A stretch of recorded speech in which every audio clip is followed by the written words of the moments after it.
Think about the biggest, most powerful empires in human history.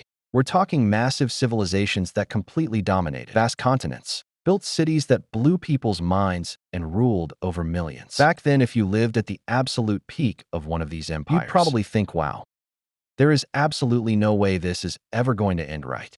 But history reveals a pretty chilling truth.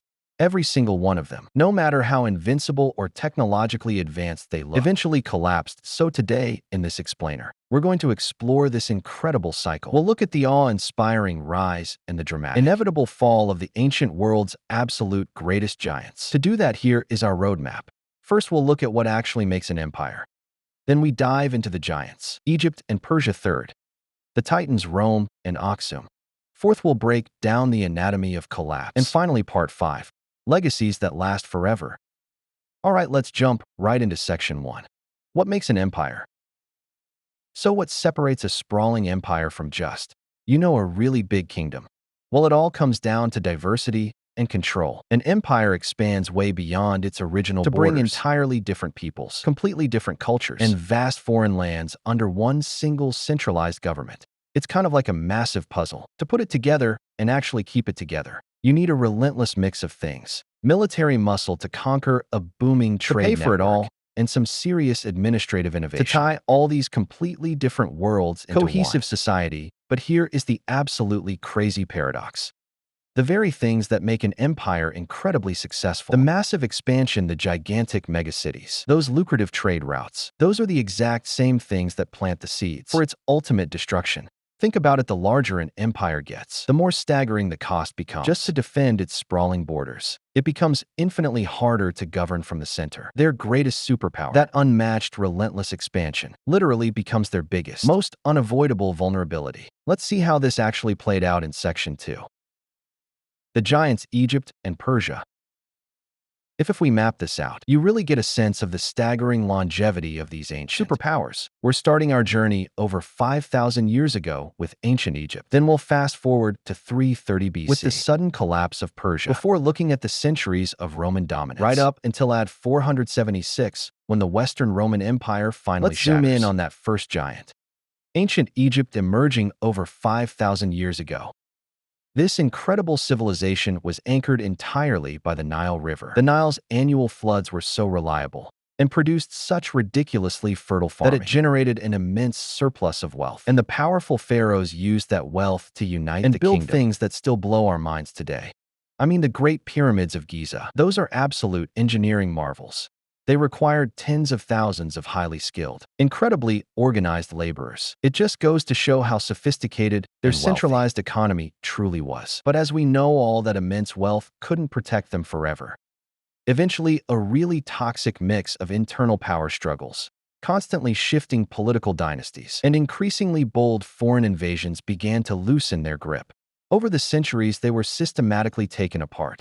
First, the Persians conquered them. Then Alexander the Great swept through. And ultimately, this once untouchable, independent kingdom was swallowed up, becoming just another province in the expanding Roman machine. That brings us to our second giant, the Persian Empire. Under Cyrus the Great, Persia managed to unify a massive stretch of land, all the way from Central Asia down to Egypt. And they did something really unique for the time. Instead of just violently crushing the local cultures, they took a much more cooperative approach. They actually let people keep their specific customs and religions. And to keep this enormous, diverse territory connected, they built the Royal Road. This was a state-of-the-art highway system where their newly invented postal riders could cross the entire empire in just 7 days. Honestly, for the ancient world, that was a real game changer. Yet, even with all that organizational brilliance and cultural tolerance, the giants still stumbled. You see, they spent decades fighting these incredibly exhausting, financially draining wars with Greece. Add to that some serious internal rebellions from ambitious local governors, and their royal treasury was just bleeding out. The final blow came in 330 BC, when Alexander the Great launched a swift and utterly brutal military campaign, bringing this incredibly innovative empire crashing down in a matter of years. Moving right along, let's look at our next case studies in section 3, the titans Rome and Aksum.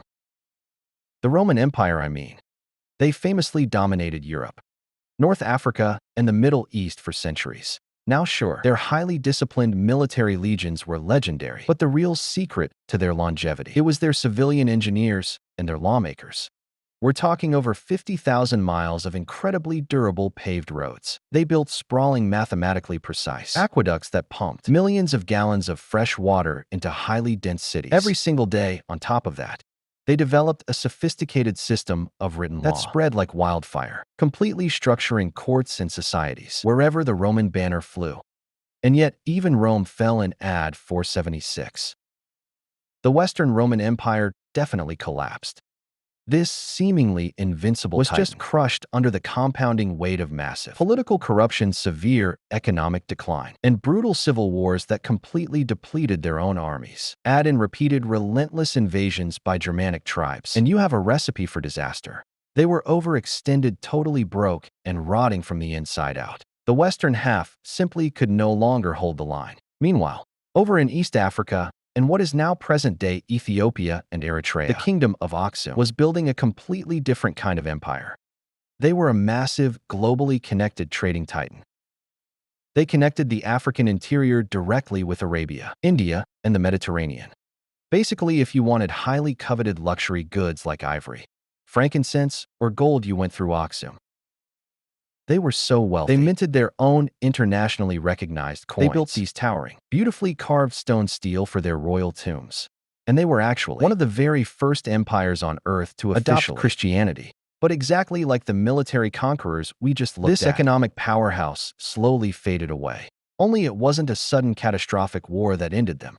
It was a slow starvation. The climate started shifting, which severely disrupted their farming. At the same time, global trade routes changed and completely bypassed their once bustling ports. You combine that economic hit with mounting, exhausting regional conflicts, and the very infrastructure that made them so incredibly wealthy just crumbled. The empire simply faded into a shadow of its former self. So having looked at these four drastically different examples, Egypt, Persia, Rome, and Aksum, a pretty huge question comes up.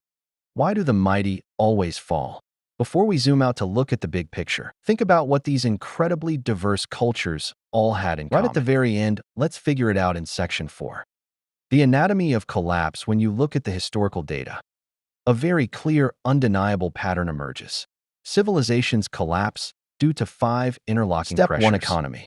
Deep financial problems, inflation, and massive inequality just wipe out prosperity. Step 2, corruption. Wealth gets concentrated at the top, which destroys public trust and completely weakens leadership. Step 3, military armies become overextended, leading to shocking defeats that expose critical vulnerabilities to outside enemies. Step 4, environment shocks like changing climates, droughts, or famines create severe resource shortages. And finally, Step 5, divisions, internal societal fractures, and civil unrest just spiral out of control.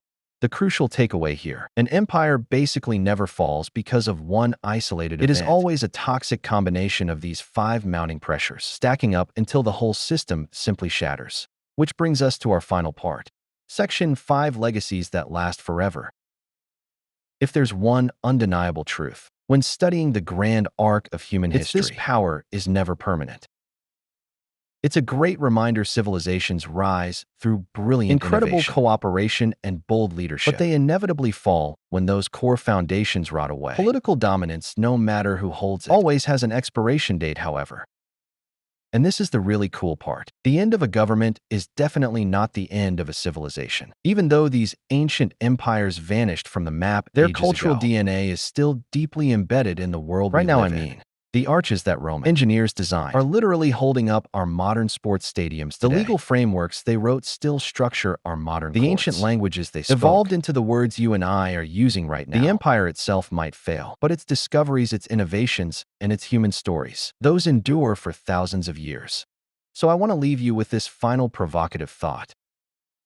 Looking at our world today, which of our achievements will continue to shape civilizations thousands of years from now, when historians are looking back at us, long after our current political boundaries have completely vanished? What roads, what laws, and what brilliant innovations will outlast us? Thank you so much for joining me on this explainer. Keep asking questions and keep looking at our modern world through this grand historical lens.